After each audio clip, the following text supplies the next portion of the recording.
नमस्ते सर। जी आप मुझे नमस्ते, सुन पा रहे हैं मुझे? जी सर। आप भारतीय सेना से हैं? जी सर। तो कौन सी सेना की किस विंग से हैं आप? सर मैं भारतीय नौसेना से हूँ सर। अच्छा, नौसेना और थल सेना, और तीसरी कौन सी है? वायुसेना सर। वायुसेना। अच्छा, कौन सी सेना में काम करना आसान है? सर तीनों फोर्सेस का अलग अलग फ्रंट पर अलग अलग काम है सर। जैसे कि थल सेना है वो जो थल पे काम करती है, वायुसेना एयर देखती है सर, और नौसेना जो है समुद्री बाउंड्री देखती है सर। चैलेंजिंग कहाँ पर है ज्यादा? सर चैलेंजिंग मेरे हिसाब से सर तीनों जगह है सर।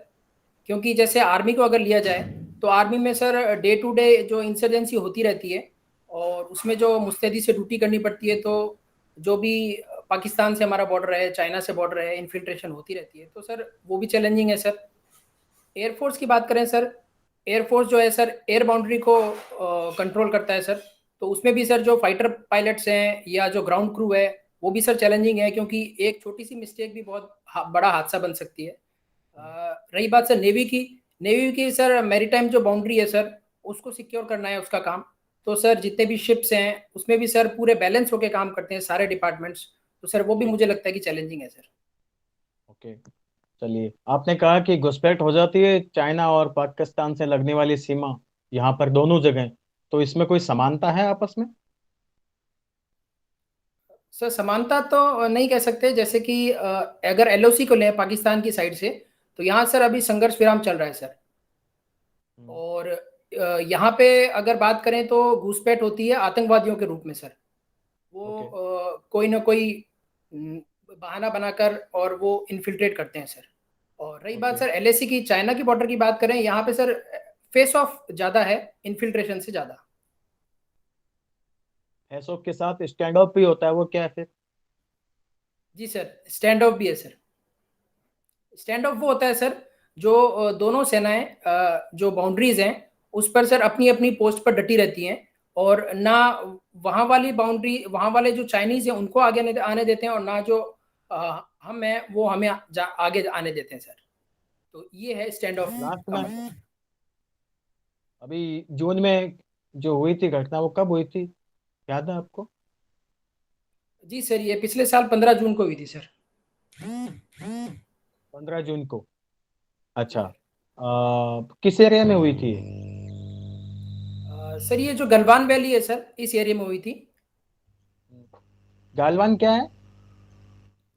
सर ये जो गलवान जो नदी है सर, उसके पास जो घाटी है सर, उसको वो गलवान घाटी कहते हैं सर।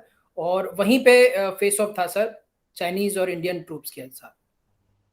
अच्छा, चलिए, बहुत अच्छा एक्सपीरियंस है आपको। लेकिन अक्सर कहते हैं कि सेना के जवान होते हैं वो बड़े जिद्दी होते हैं, तो ये तो प्रशासन में तो सूट नहीं करता है। तो मैं जो कह रहा हूँ, ये मैंने जो सुना है वो सही बात है? जी सर, आपकी बात से मैं आंशिक रूप से सहमत हूँ सर। जिद्दी सर वहाँ होते हैं आर्मी वाले जहाँ पे सर बॉर्डर या सिक्योरिटी की बात आ जाती है सर। उसमें कोई दो राय नहीं है कि उसमें कुछ भी चूक हो जाए सर, तो वहाँ सर जिद्दी होना भी लाजमी है सर। रही बात सर प्रशासन की, तो प्रशासन जो आर्मी है सर, जो एड टू सिविल पावर भी करती है, जैसे आपदा प्रबंधन है, कहीं फ्लड रिलीफ हो जाता है, तो सर वहाँ करती है। तो उनको ये चीज़ एक्सपीरियंस हो जाता है सर कि जो हम्म। सिविल लाइफ है उसमें कैसे सामंजस्य बैठाना है सर। आपने human face of Indian army की बात की है, मानवीय चेहरा जो है, मुझे आप कुछ ऐसे आपदा प्रबंधन के बारे में बताइए। केवल आपने नाम बताना है, कहाँ कहाँ सेना ने अभी हालिया कुछ वर्षों में अहम रोल अदा किया, उनका नाम बताइए, कौन कौन सी ऐसी आपदाएं थी? सर 2018 में ऑपरेशन मदद किया था सर, केरला में जो फ्लड आए थे उसमें। ओके। सर जो लेबनान में सर वार हुआ था सऊदी अरब का सर, वहां से हमने इवैक्यूएट किया था सर। जो यमन क्या नाम क्राइसिस था है। उसका? लेबनान से जो लेके आए थे, क्या नाम था उस ऑपरेशन का? सर ऑपरेशन राहत। राहत था, हाँ, और हाँ। बताइए। और सर सॉरी सर, ऑपरेशन सुकून था सर। और ऑपरेशन राहत था यमन क्राइसिस का। ओके, और बताइए। और सर जो उत्तराखंड फ्लड हुए थे उसमें भी सर आर्मी ने बहुत बढ़ चढ़ कर काम किया था सर। कब हुआ और था अभी सर उत्तराखंड हाल, में? सर माफ़ी चाहूँगा, उसका मुझे ईयर याद नहीं है। और सर जैसे अभी हालिया कोविड में सर समुद्र सेतु 1 हुआ था और समुद्र सेतु 2 हुआ था सर। आपने कौन से रिलीफ ऑपरेशन में भाग लिया? सर मैंने 2004 सुनामी रिलीफ ऑपरेशन में भाग लिया था सर। कहाँ पे? Sir Andaman and Nicobar islands. अच्छा, अंडमान में थे आप। अभी लक्षद्वीप में क्या चल रहा है, इसके बारे में जानकारी है आपको? जी सर, सामान्य जानकारी है सर मुझे। आप मुझे वहाँ की वस्तु स्थिति के बारे में कुछ बताइए, क्या स्थिति है? सर लक्षद्वीप एक यूनियन टेरिटरी है सर, और वहाँ पे सर सरकार की तरफ से एलजी अपॉइंटेड है सर। तो सर एलजी अभी जो हालिया में जो रूल आए थे भूमि अधिग्रहण के और कुछ सिविल अथॉरिटीज को लेके, जैसे कि शराबबंदी है या कुछ खाने पर प्रतिबंध है, ऐसे कुछ रूल्स वगैरह आए थे, मुझे एग्जैक्टली याद नहीं है सर उस रूल। तो उससे सर लक्षद्वीप में सर अपोज हो रहा है सर। लक्षद्वीप की जो जनता है वो उसको अपोज कर रही है सर। अच्छा, चलिए। हम अक्सर कहते हैं कि हिंद महासागर में चाइनीज जो प्रेजेंस है ये हमारे लिए चैलेंजिंग है। आप मुझे ये बताइए कि चैलेंजिंग कैसे है? कोई देश की सेना है, वो वहाँ पर व्यापारिक रास्ते हैं, आती जाती रहे, सेना जाए कोई भी जाए, क्या चिंताएं हमारे सामने हैं? मुझे स्पेसिफिक चिंताएं बताइए आप। जी सर, समुद्र है सर और व्यापारिक रास्ता है, सभी देश को आने जाने की स्वीकृति है सर। परंतु सर जो चाइनीज का भी हालिया हमने समय में देखा है सर, जो कोलंबो पोर्ट है सर, उसके आसपास उसकी सबमरीन्स को देखा गया है सर। वो सबमरीन्स के ऑपरेशंस करता है सर, और अपने जो वारशिप्स हैं उनके साथ में सर वो मूवमेंट करता है। और स्ट्रिंग ऑफ पर्ल्स की अगर बात करें, उसने काफ़ी जगह इंडिया को काउंटर करने के लिए उसने कई जो है उसके आसपास के जो कंट्रीज़ हैं उनमें अपने नेवल बेस बनाने की कार्य जारी है सर उसमें। तो सर ये कुछ चीज़ें हैं जिसमें हमें लगता है कि ये वाणिज्य से बढ़कर कुछ और है सर, तो इसीलिए हमें इस हिंद महासागर में सुरक्षा चुनौती है सर। ओके, चलिए। मेरा अंतिम सवाल है ये, जाति आधारित रेजिमेंट्स की बातें चलती है, अक्सर हम अखबारों में पढ़ते हैं कि ये अमुक जाति है, इसके नाम से रेजिमेंट नहीं है, इसके नाम से नहीं है। आप की नज़र में क्या वजह रही कि ये इस प्रकार से अभी तक कुछ जातियों के नाम से बनी है, कुछ के नाम से नहीं बनी? स्पेसिफिक रीजंस बताइए मुझे। सर ये जहाँ तक मुझे लगता है कि जो जिस ब्रिटिश रूल था उस टाइम में सर अलग अलग जो एरियाज के लोग आते थे उनको एक जाति आधारित नाम दिया गया था और यूनिट बनाई गई थी। उसका सर दो तीन कारण थे। एक तो सर उनमें यूनिटी ज़्यादा रहेगी, क्योंकि अगर हम किसी से वार करते हैं तो हमें सर सबसे फर्स्ट एंड फॉरमोस्ट यूनिटी चाहिए सर। और उनमें जोश रहेगा, आपस में जोश दिलाते रहेंगे। ये चीज़ें थी सर जिससे जो राजपूत रेजिमेंट है, मद्रास रेजिमेंट है, सिख है, मराठा एलआई है, इन सब का सृजन हुआ था सर। सर समय के साथ हमने देखा है कि हालांकि अभी आज की तारीख में जाति आधारित ना होकर उसमें सभी की एंट्रीज होती हैं, हालांकि जोश वही के वही बरकरार है, उनका जो वार कराई है वही बरकरार है सर। और उसी के साथ सर अभी जाति आधारित ना होकर वो कंबाइन हो गई है सर, सभी जाति के लोग उसमें एंट्री हो सकते हैं। वार ट्राई जो आपका क्या है? सर हमारा है सर सन ओ वरुणा। और सर जो पर्टिकुलरली ये अलग तो अलग आपका जहाज होते हैं। आपका सन्नो वर्ण होते तो आपका ध्येय वाक्य हो गया। आपकी जी जहाज सर। का वार ट्राई क्या है, युद्ध घोष क्या है? सर मैं जैसे आईएनएस नाशक में था सर, उसका वार कराया था सर, जीतेंगे हम बेशक, नाशक नाशक। ओके, थैंक यू, आगे शुरू कीजिए। धन्यवाद सर।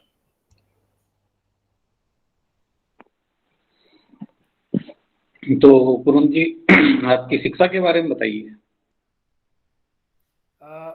सर मैंने 10th जो है 99 में किया है सर, और 12th वो जो है 2001 में किया है, दोनों केंद्रीय विद्यालय नंबर 1 आर्मी जोधपुर से किया है सर।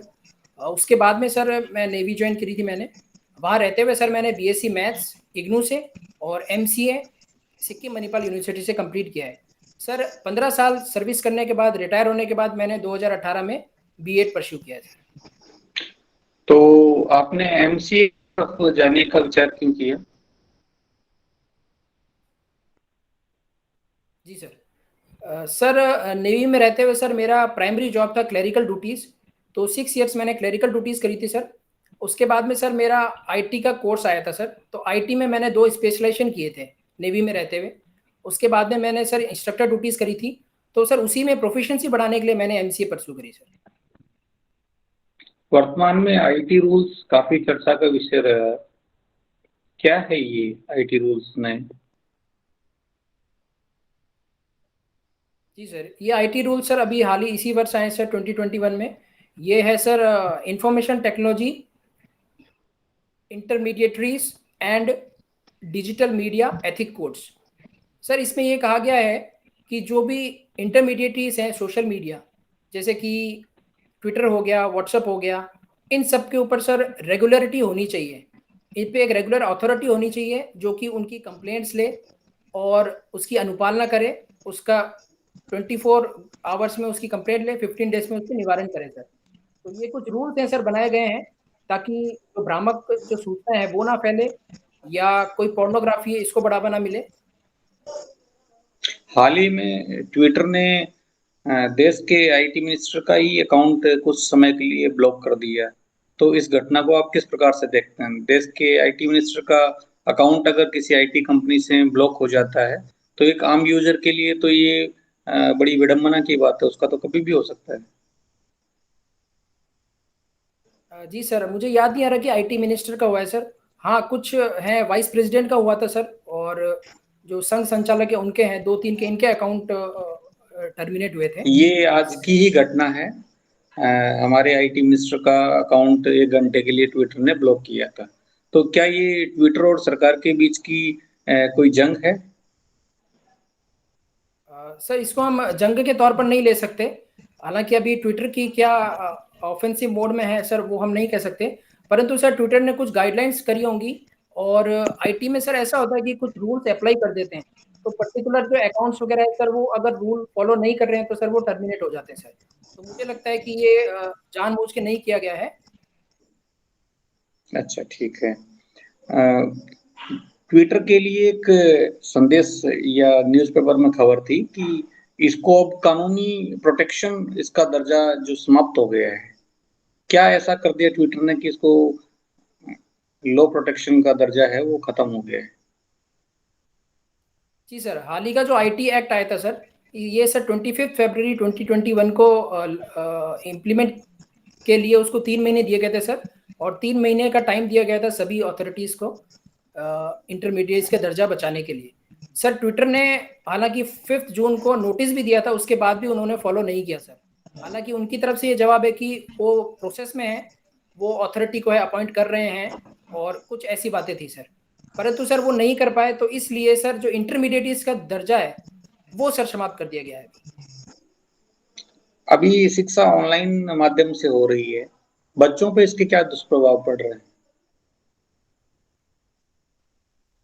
जी सर, बच्चों पे दुष्प्रभाव के तौर पर हम ले सकते हैं सर, पहला कि जो स्क्रीन टाइम है सर उनका ज़्यादा हो रहा है।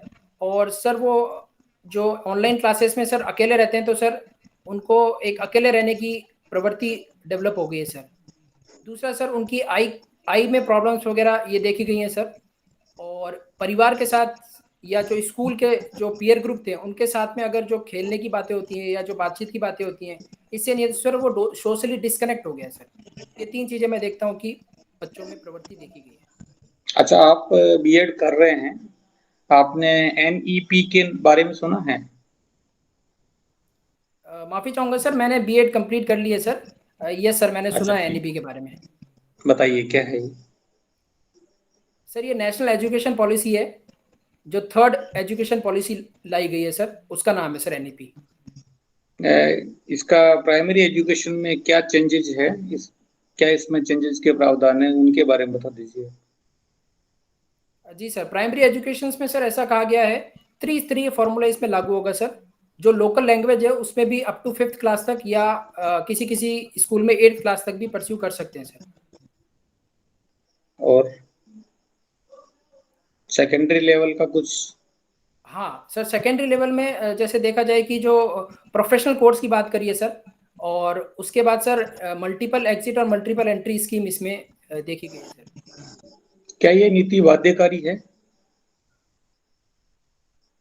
नहीं सर, ये नीति बाध्यकारी नहीं है सर। सरकार की क्या योजना, कब तक ये लागू करेगी इसको? सर एग्जैक्ट मुझे समय तो याद नहीं है सर, परंतु शायद 5 साल का समय है उसमें लागू करेगी सर। आप अगर किसी कहीं पोस्टेड हैं एज एसडीएम, क्योंकि राजस्थान में शिक्षा का स्तर काफी कमजोर है, तो उसको सुधारने के लिए क्या प्रयास करेंगे? जी सर, मैं अपने क्षेत्र में सर पहले देखूंगा कि मेरी ड्रॉप आउट रेट कितनी है सर बच्चों की, बालिकाओं की अलग से और बालकों की अलग से सर, उस ड्रॉप आउट रेट को कम करने की कोशिश करूंगा। दूसरा सर, जो मिड डे मील स्कीम है जिससे जो गांव के बच्चों को जोड़ा जाता है और उनके पोषण की भी व्यवस्था की जाती है, उसको सर रेगुलर चेकिंग करूंगा और मॉनिटरिंग करूंगा। तीसरा sir, drop out drop out rate का मुख्य कारण क्या है? सर मुख्य कारण मैं समझता हूँ कि जो माँ बाप होते हैं सर, वो ये सोचते हैं कि जैसे भी थोड़ा बच्चा बड़ा हो गया तो सर उसको बाल श्रम में लगा देते हैं सर, क्योंकि घर ठीक की माली स्थिति ठीक नहीं होती। तो ये मैं बड़ा कारण समझता हूँ सर। और या ठीक अगर है, खुद के थैंक यू। खेत होते हैं। Thank you sir. ठीक है, thank you. Next member please. Thank you sir. हाँ पूरन जी, मेरी आवाज़ सुन पा रहे हैं आप? जी सर। मैं वीडियो ऑन नहीं कर पाऊंगा, है ना, मैं घर पे हूँ थोड़ा सा।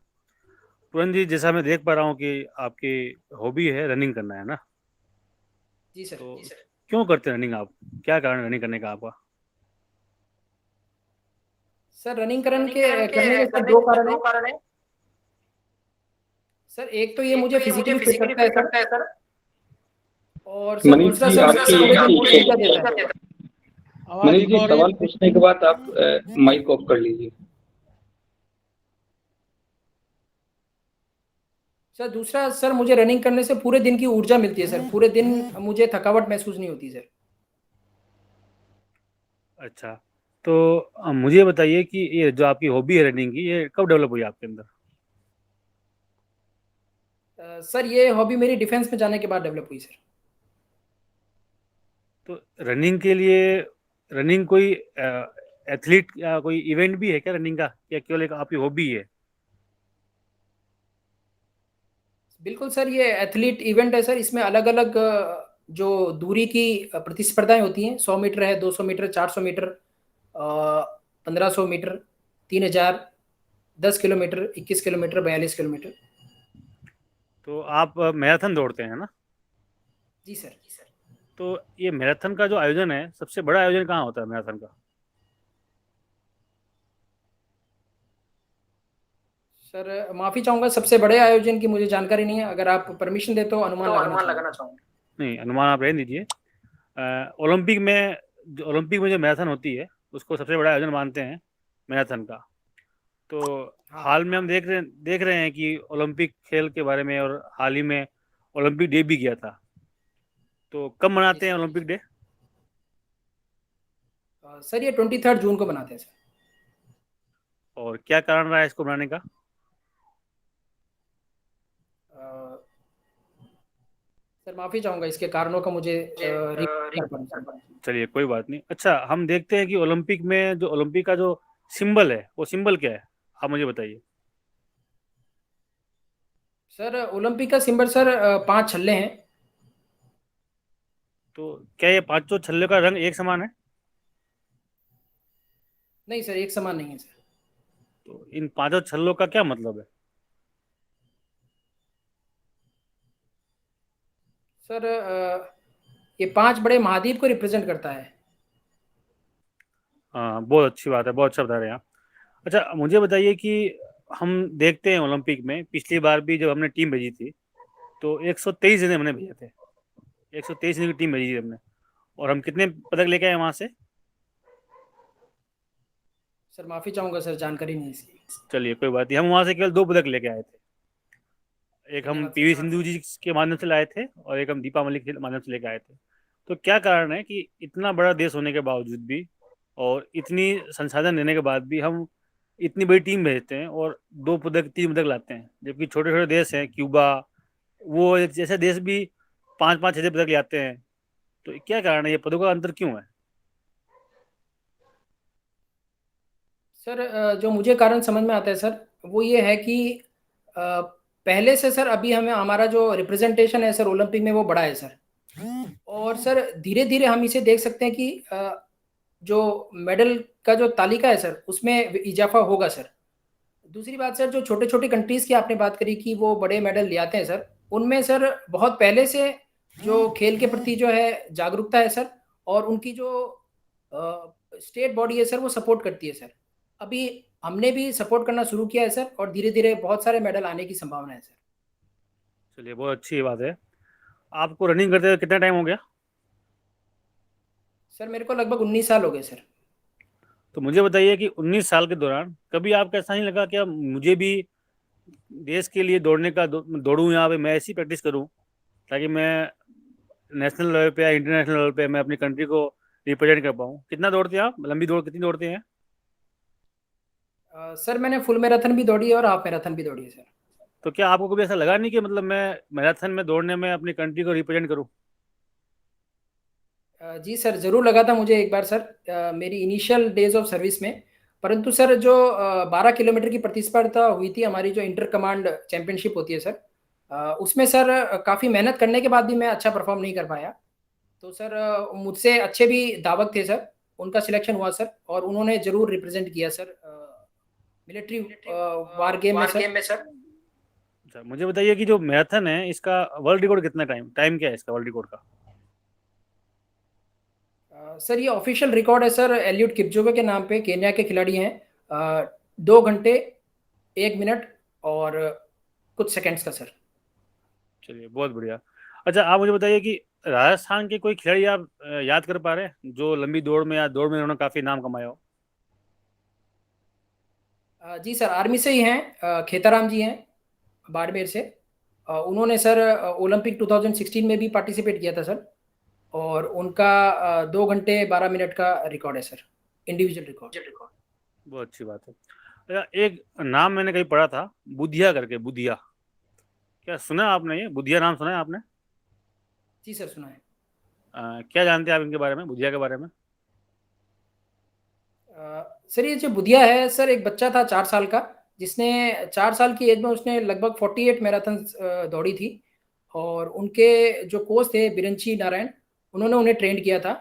हालांकि सर बाद में उन इतनी मैराथन दौड़ने के बाद काफ़ी अपोज हुआ था सर, जनता की तरफ से, कि इनके हार्ट में कुछ प्रॉब्लम हो सकती है। तो सर फिर आगे जाके उन वो चीज़ है जो 5-6 साल के हुए तब सर वो चीज़ स्टॉप हो गई सर, और उसके बाद में उनको कुछ मेडिकल प्रॉब्लम भी हुई थी। अब दोबारा जो है सर उन्होंने रीगेन किया है बुधिया ने, और अब जो है वो दोबारा से प्रैक्टिस कर रहे हैं सर। ठीक है पूर्णिमा, अंतिम क्वेश्चन ही है। आपने बताया कि कुछ मेडिकल प्रॉब्लम भी होती है। मुझे ये बताइए कि जब हम दौड़ते हैं तो उस समय हमारे कौन से हार्मोन रिलीज होते हैं? सर जो एंडोर्फिन हार्मोन है सर वो रिलीज होता है, जो कि जो माइंड के रिसेप्टर्स हैं, उनसे एक जो मॉर्फिन करके जो होता है वो रिलीज होता है, जिससे कि हैप्पीनेस फीलिंग आती है, और जो पेन किलर हमें फील होता है सर। दूसरा जो है सर, चलिए, जो एड्रेनलिन है सर, वो रिलीज होता है। चलिए, बहुत अच्छी बात है। मेरा लास्ट क्वेश्चन मैं एक और पूछना पूछ लेता हूँ कि राजस्थान, जैसे हम देखते हैं कि राजस्थान जो है पश्चिमी भारत का राज्य है और तापमान बहुत ज़्यादा रहता है। तो आप क्या समस्या देखते हैं कि राजस्थान में क्या कमियां हैं जिसकी वजह से लंबी दौड़ कर पाते हैं या नहीं कर पाते हैं? क्या कारण है इसके पीछे? सर ऐसा कोई कारण मैं नहीं देखता कि नहीं कर पाते। जी सर, यहाँ पे हार्डशिप्स हैं सर, और सूर्य की किरणें पड़ती हैं, उसमें sir day to day routine करने पड़ते हैं, तो सर एक जो नेचुरल जो स्टेमिना है सर वो डेवलप हो जाता है सर। और सेम चीज़ है साउथ अफ्रीकन कंट्रीज है सर, उनमें भी देखा गया है, इसीलिए सर ज़्यादा धावक वहीं से हैं सर। नहीं, हम देखते हैं कि जो लंबी मैराथन के जो खिलाड़ी हैं, आपने ऐसा बताया भी, केन्या के या फिर जो कैरेबियन देश हैं, वहाँ के जो खिलाड़ी हैं काफ़ी अच्छा करते हैं दौड़ वगैरह में। तो इसका कोई विशेष ज्योग्राफिकल कारण है क्या? सर एग्जैक्ट कारण मैं अभी रिकॉल नहीं कर पा रहा हूँ। चलिए, बहुत बढ़िया। Thank you. अच्छा, बेस्ट ऑफ लक गुरन जी। आप मनीष जी, इसका वो बंद कीजिए, थोड़ा सा एक हो रही है। आप मुझे ये बताइए कि अभी रक्षा मंत्री कौन है? सर माननीय राजनाथ सिंह जी। अच्छा, इनसे पहले कौन थे?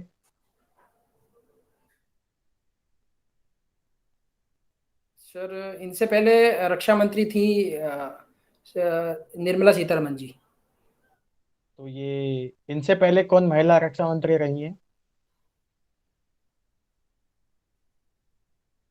सर माफ़ी चाहूँगा, मैं अभी याद नहीं कर पा रहा हूँ सर।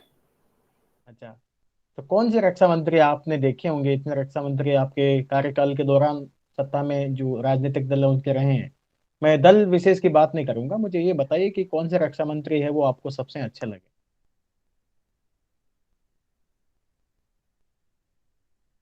सर लगभग जितने सभी रक्षा मंत्री हैं, सभी ने अपने कार्य अच्छे ढंग से किया है सर, और लगभग मुझे सभी अच्छे लगे सर। सबसे ज्यादा अच्छा तो कोई लगता ही है ना, इतने लोगों में एक तो आपको चुनना पड़ेगा। अब बताइए कौन से अच्छे लगे। सर मुझे मनोहर पर्रिकर जी थोड़े इन सब में क्या ज़्यादा अच्छे लगे। क्या विशेष बात था, कुछ किया है इन्होंने? जी सर, इन्होंने सर जितनी भी जो डील थी सर, जो हमारी स्कॉर्पियन डील थी सर, ये इनके हाथ से हुई थी सर। प्रोजेक्ट 75 71 और 75 आई, ये इनके समय में सर लिए गए थे। और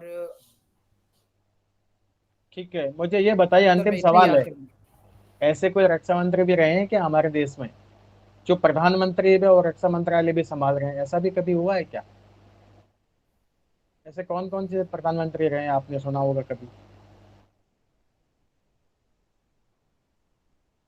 सर नहीं माफ़ी पता? चाहूँगा, मैं अभी रिकॉल नहीं कर पा रहा सर। ठीक है, आप मुझे, आप अंतिम सवाल मेरा है कि आप ये बताइए कि आपको नहीं लगता है कि ये राजनीतिज्ञ जो होते हैं वो इलेक्शन के द्वारा चुनते आते हैं, बावजूद इसके डिफेंस की जो रणनीतियां होती है उसके ऊपर डायरेक्शंस देते हैं?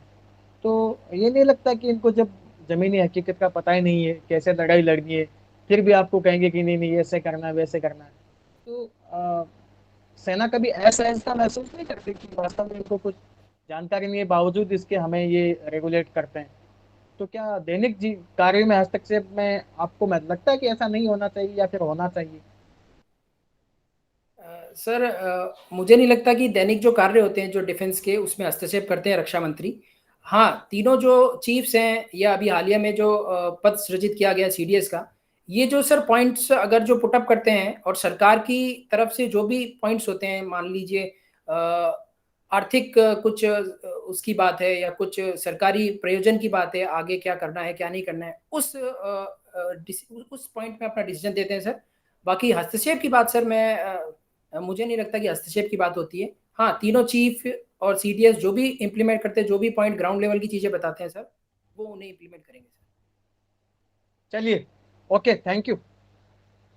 Thank you sir. ओके,